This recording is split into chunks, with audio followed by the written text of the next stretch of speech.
Last week's gospel was about that one great commandment, the greatest commandment, loving the love of God, and the second, which was like it, the love of our neighbor as ourselves. And I was preaching how we all just have to let ourselves go into the flow of divine love, which is that one love which loves God and everything else and everyone else in and through us. Well, these readings today are pretty much the same theme, but they show different aspects of it or different degrees of it. We can start with the people who are not following that. As we see in the first part of the gospel today, the scribes and the it's a surprise, but maybe not a surprise that it's precisely and often the religious people and those who have religious authority and power who are least religious, who actually least follow what religion is about, which is giving, So here we have them, enjoying the perks of, being, whatever it is, high priests or bishops or whatever, getting the best places in the banquet halls, etc., and the greetings in the marketplaces. And meanwhile, they're here in this particular version, they're devouring widows' houses and, as a pretext, reciting long prayers. So this is the spirit of accumulation. Not giving, but the opposite. Getting as much as you can out of your career, out of your place in life, engineering your place in life so you can get as much as you can, and holding on to it. And of course, that's not just people in power and religious power, governmental power throughout the world, or business power, CEOs and all of that. The danger is that you just gather for yourself. As a pretext, maybe contribute to have a building devoted, named after you. But the spirit is not there. The spirit of giving and realizing that life and God are about giving. So as a contrast, of course, take the first reading where we have a poor widow, as we have also in the gospel. Now remember, widows and orphans in those days, in that society, had no recourse, They had no more family members. Where there was no social security or disability or welfare, as there should be, but there was not at the time, so they were really at the mercy. They were the poorest of the poor. There was no social safety net. So when they appear in the scriptures, they're a symbol and an example of people really, really in need. And here we have a widow of Zarephath, which was the pagan country. It wasn't part of Israel. Jesus references this story in the gospel, you may remember. So here you have an absolutely poor widow in the middle of a famine. That's the context. Who has nothing left, but as she says herself, a bit of oil and a bit of flour that I'm going to make a final, biscuit for myself and my son, and then we'll die. Pretty bleak. And yet Elijah comes along and says, make me one first. But it's to make a spiritual point, as he does, It shows her generosity, the hospitality she shows when she has nothing. And that's often the case, again, by contrast with the rich. Very often those who have nothing who are most generous. I've seen very poor people on the street are the ones who give to poor people on the street because they know what it's like. And they share what they have. And what's more, the example is that she's not even a Jew. She's not even religious in that customary sense. And yet she's the one who's most generous. Jesus mentions that often in the gospel. People will come from the north, south, and east and west and sit at table in the kingdom while those who were supposed to be at the kingdom's banquet, are cast out. So a poor widow who doesn't even belong to the community, shows this generosity, heroic generosity.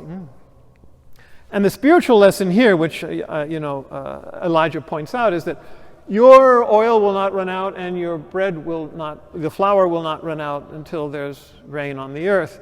And indeed, sometimes we do get spiritual, physical, material resources beyond our expectations. God provides like Jesus promises to the birds of the air, neither sow nor reap, and yet the Heavenly Father feeds them. But above all, the lesson there is spiritual, that if we do give of ourselves, if we are generous, if we're generous with love at least, and caring and compassion, that will never run out. Again, because as I was saying last week, it comes from God, and God is an endless source, an indefatigable source of love and joy and energy, so that He allows us to love that way. So God's love, it's as is often said, the more you give, the more you get. Unlike material things, you give it away, you don't have it. But what you give away in love comes right back to you, either directly from the person or from God, who's continually filling you up. No matter, the more you give, the more you get. The more you give, the more you get, because that flow of love is so rich and dependable and inexhaustible. So let's then apply that to the widow in the gospel today.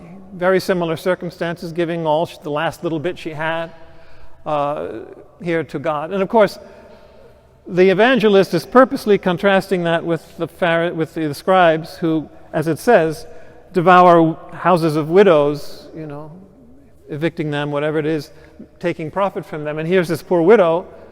So the first thing we have to notice about her is that whose fault is it that she's a poor widow? Well, that's the first thing. What kind of systemic inequality and exploitation and unfairness is built into society, as here, or built into the behavior of people that get away with it, to make people poor to begin with? Okay, that's the first thing. But then we say, well, how does she behave anyway? And she gives the last little bit that she had.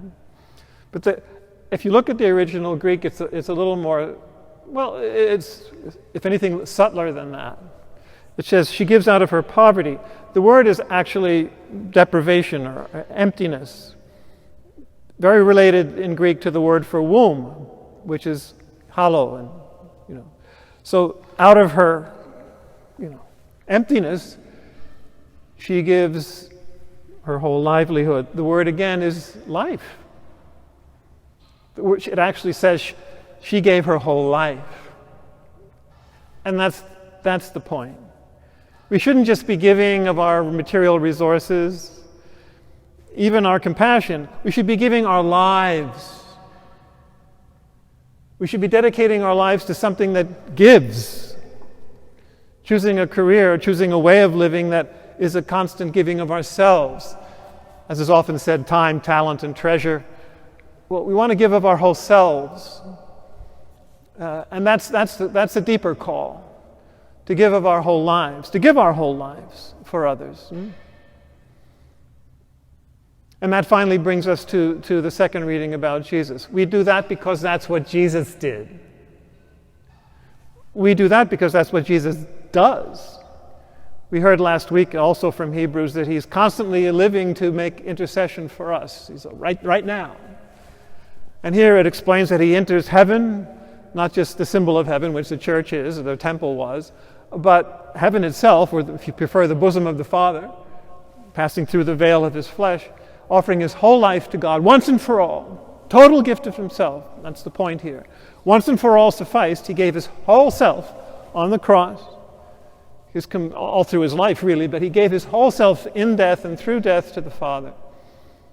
And that's the inspiration for us, the challenge for us, but also the capacity, because He pours His life, His Spirit of giving, of love, joy, and peace into our own hearts so that we can do the same. Give our whole lives as Jesus did and as Jesus does. So very far from the spirit of defensive accumulation and greed, we have this total gift of yourself.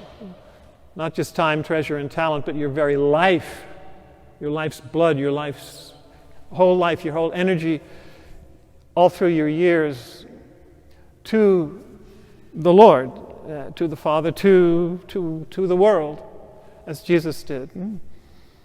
And we can do that because it never runs out, this love of God which pours into us. And even in death, when we give up everything, what do you think is carrying? Who do you think is carrying us? Jesus and his spirit of love are lifting us up in resurrection. And as we know, we're already raised with Christ, but that just continues. So it's a good time to ask ourselves, what are we doing with our lives? What's our goal? What's our modus vivendi? How do we live our lives? How much is defensive accumulation and how much of it is uncalculated, unlimited generosity, if not in material means, which we may or may not have, our whole lives dedicated to a cause which is at the service and of others and gives life to others. If we're followers of Jesus, there's no other way. He's the way.